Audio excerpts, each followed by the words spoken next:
بسم اللہ الرحمن الرحیم۔ السلام علیکم ورحمۃ اللہ وبرکاتہ۔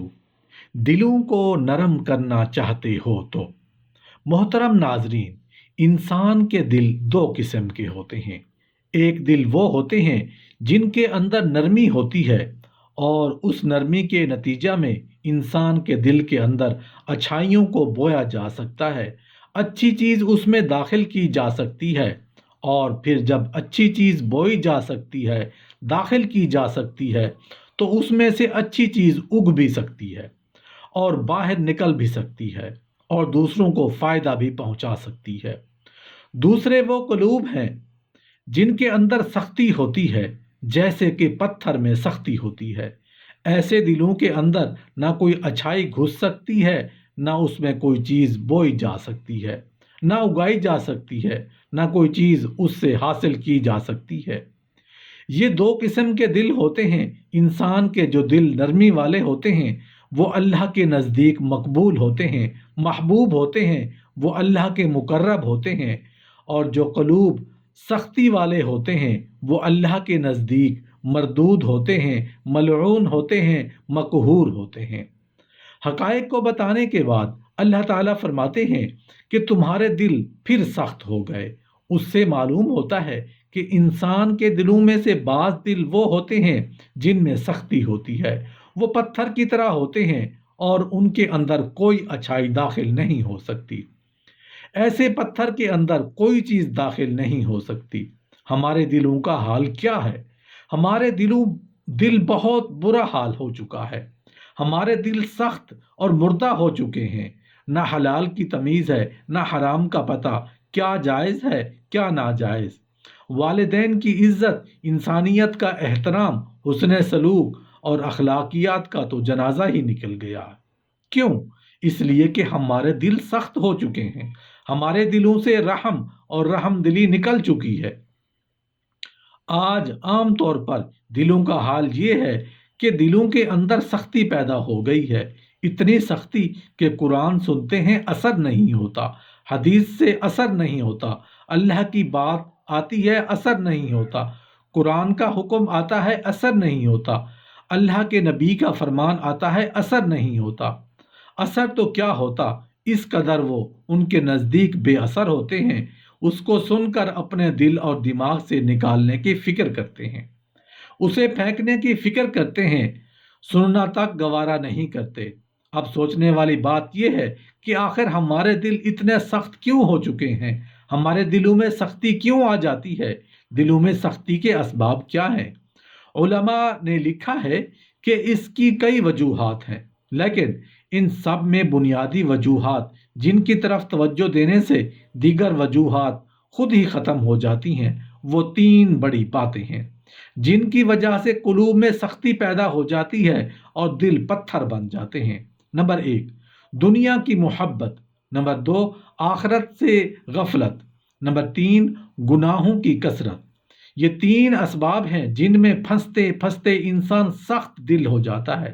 محترم ناظرین، میں آپ کی توجہ اس طرف دلانا چاہتا ہوں، وہ یہ کہ شہوات اور لذات، گناہوں اور دنیاوی محبتوں کی وجہ سے دلوں میں جو سختی پیدا ہوتی ہے، دل سخت ہو جاتا ہے، دل پتھر ہو جاتا ہے، انسان سخت دل ہو جاتے ہیں، پتھر دل ہو جاتے ہیں۔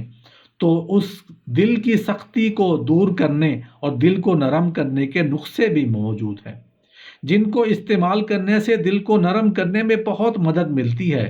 آج کی اس ویڈیو کے توسط سے میں آپ کو بتانا چاہتا ہوں کہ 5 ایسے نسخے ہیں، 5 ایسے طریقے ہیں، 5 ایسی باتیں ہیں، 5 ایسے نکات ہیں جن کے ذریعے اپنے دلوں کو نرم کیا جا سکتا ہے، اپنے دلوں کو منور کیا جا سکتا ہے۔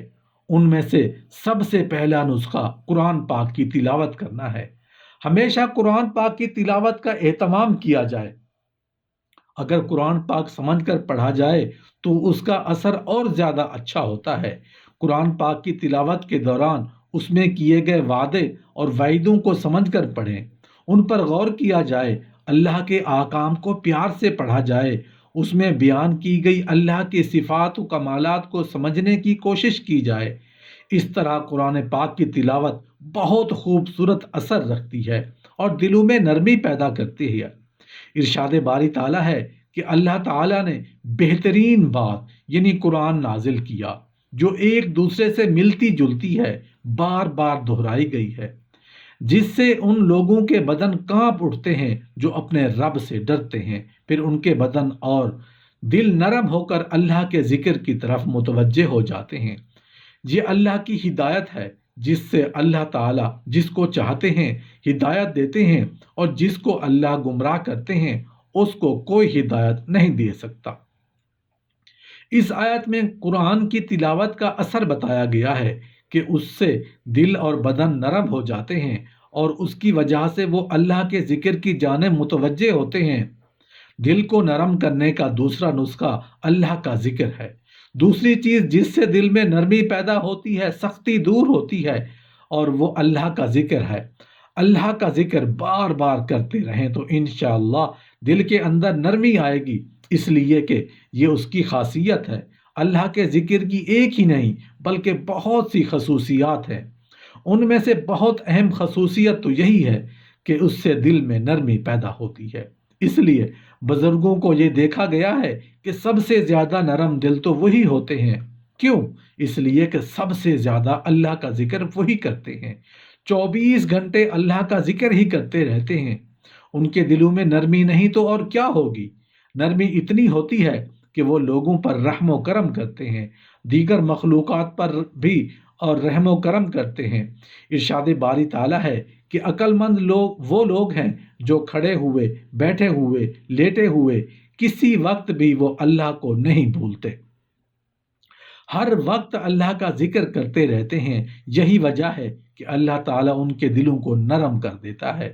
دلوں کی سختی دور کرنے کے لیے دلوں کو نرم کرنے کا ایک طریقہ یہ بھی ہے کہ قبرستان جایا جائے، قبرستان میں جا کر وہاں مدفون لوگوں کو دیکھ کر عبرت حاصل کی جائے تو اس سے بھی دل نرم ہوتے ہیں۔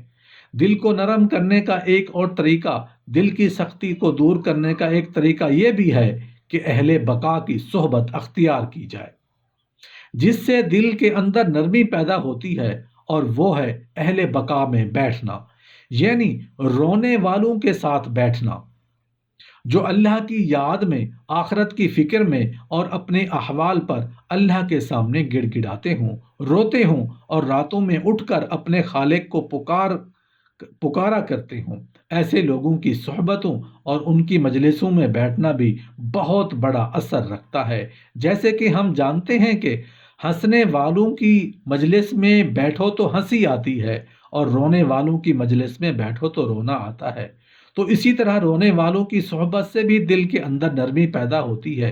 اسی لیے بہت سی احادیث میں علماء کے بیانات میں یہ بات ملتی ہے کہ جن کے اندر خوف اور خشیت تقوی ہو، ایسے علماء کے پاس بیٹھنے اٹھنے سے دلوں کے اندر نرمی پیدا ہوتی ہے۔ دلوں کو نرم کرنے کا ایک طریقہ یہ بھی ہے کہ موت کو زیادہ سے زیادہ یاد کیا جائے، موت کا مراقبہ کیا جائے۔ آج کل لوگوں کو موت کے لفظ سے بڑا ڈر لگتا ہے۔ جی موت تو ڈرنے کی ہی چیز ہے، لیکن موت کے ذکر سے نہیں، موت سے ڈرنا چاہیے۔ لوگ موت سے تو ڈرتے ہیں لیکن موت کے ذکر سے نہیں ڈرتے، اس لیے کہ موت سے تو کوئی چارہ کار نہیں، اس سے تو چھٹی کسی کو نہیں۔ موت آنی ہے تو آ کر رہے گی۔ لوگ سمجھتے ہیں کہ موت کا ذکر کریں گے تو موت آ جائے گی، حالانکہ موت اپنے مقررہ وقت پر آئے گی اور اس سے کوئی مفرور نہیں ہو سکتا۔